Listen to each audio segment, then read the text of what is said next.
એક લિમિટ હતી નાણાકીય સત્તાની, એને વધારી દીધી છે અને હવે એ જિલ્લા કલેક્ટર અને જિલ્લા વિકાસ અધિકારીને સત્તા આપવામાં આવી છે. ગુજરાત સરકારે સરકારી જમીન ફાળવણી બાબતે એક મહત્વનો નિર્ણય લીધો છે અને આને કારણે એવું દેખાઈ રહ્યું છે કે ગાંધીનગરથી જિલ્લા કક્ષા સુધી સત્તાનું વિકેન્દ્રીકરણ થઈ રહ્યું હોય. ગુજરાત સરકારે એવો નિર્ણય લીધો કે સરકારી જમીન ફાળવવા માટે હવે જે એક લિમિટ હતી નાણાકીય સત્તાની, એને વધારી દીધી છે અને હવે એ જિલ્લા કલેક્ટર અને જિલ્લા વિકાસ અધિકારીને સત્તા આપવામાં આવી છે કે આટલી રકમ સુધી ગાંધીનગર આવવાની જરૂર નથી. જિલ્લા કલેક્ટર અને જિલ્લા વિકાસ અધિકારી પાસેથી જ આ કામ પતી જશે. તો આને કારણે ઘણા બધા લોકોને ફાયદો થશે કે ગાંધીનગરના આંટાફેરા ઓછા થઈ જશે. તો આના વિશે તમારી સાથે વાત કરીશ. મારું નામ રાજેશ શાહ છે અને તમે જોઈ રહ્યા છો ગુજરાતના સૌથી મોટા ડિજિટલ ન્યૂઝ પ્લેટફોર્મ ખબરછે.com. ગુજરાત સરકારે એક નિર્ણય જાહેર કર્યો કે સરકારી જમીનની ફાળવણીની ઝડપી પ્રક્રિયા બનાવવા માટે હવે જિલ્લા કલેક્ટર અને જિલ્લા વિકાસ અધિકારીને નાણાકીય સત્તાની અંદર નોંધપાત્ર વધારો કરવામાં આવ્યો છે અને આને કારણે જે ઇન્ફ્રાસ્ટ્રક્ચર પ્રોજેક્ટ છે, ઇન્ડસ્ટ્રીયલ ડેવલપમેન્ટ છે, સામાજિક હેતુ અને ગ્રામીણ વિકાસ પ્રોજેક્ટ છે, આ બધાને ઝડપી મંજૂરી મળી શકે. કારણ કે આના માટે ગાંધીનગર સુધી હવે લાંબા જવાની જરૂર નહીં પડે. કારણ કે સ્થાનિક કક્ષાએ જમીનનો રેકોર્ડ બી હોય, જે સ્થાનિક કક્ષાએ સ્થિતિની જાણકારી પણ હોય, તો આ બધાને કારણે નિર્ણય જે એ ઝડપી બની શકે.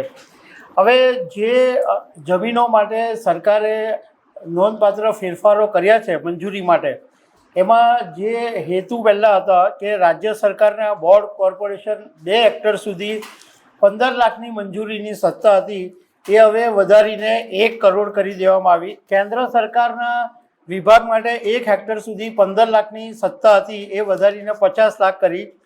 સરકારી કર્મચારી વ્યક્તિના રહેણાંક માટે 1 લાખ સુધીની મંજૂરી હતી, એ વધારીને 20 લાખ રૂપિયા સુધી કરવામાં આવી. સહકારી ગૃહ નિર્માણ મંડળી 6 લાખ રૂપિયા સુધીની સત્તા હતી, એ વધારીને 50 લાખ કરવામાં આવી. હરાજીથી જે વ્યાપારિક જમીન ફાળવણી થતી હતી, એમાં 1 લાખ રૂપિયા સુધીની મંજૂરીની સત્તા હતી, એ વધારીને 5 લાખ કરવામાં આવી.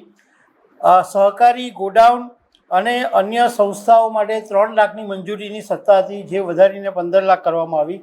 અને ડીડીઓની સત્તા છે, એમાં વ્યક્તિગત રહેઠાણ માટે 20,000 રૂપિયાની સત્તા હતી, એ વધારીને 1 લાખ કરવામાં આવી. સહકારી ગૃહ નિર્માણ માટે 1.5 લાખની મંજૂરીની સત્તા હતી, એ 7.5 લાખ કરવામાં આવી.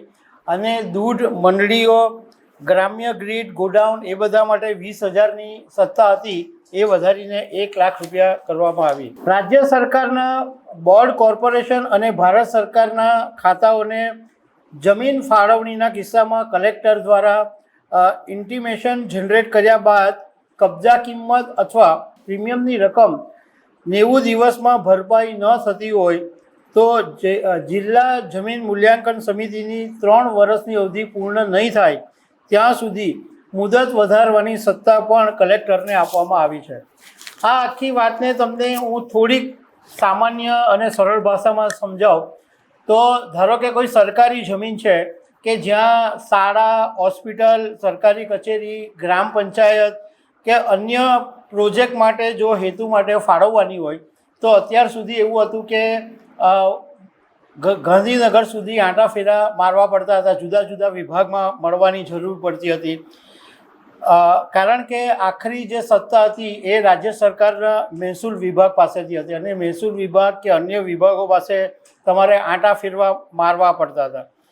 પરંતુ હવે આ સત્તા વધારી છે, મંજૂરીની સત્તા, તો હવે ઘણા બધા જે તમારા કામ છે એ અહીંયા સ્થાનિક લેવલે જ પતી જાય, જિલ્લા લેવલે જ પતી જાય. એટલે ગાંધીનગરના આંટાફેરા ઓછા થઈ જશે. તો દર્શક મિત્રો, આવા અનેક અપડેટ સાથે મળતા રહીશું. આભાર.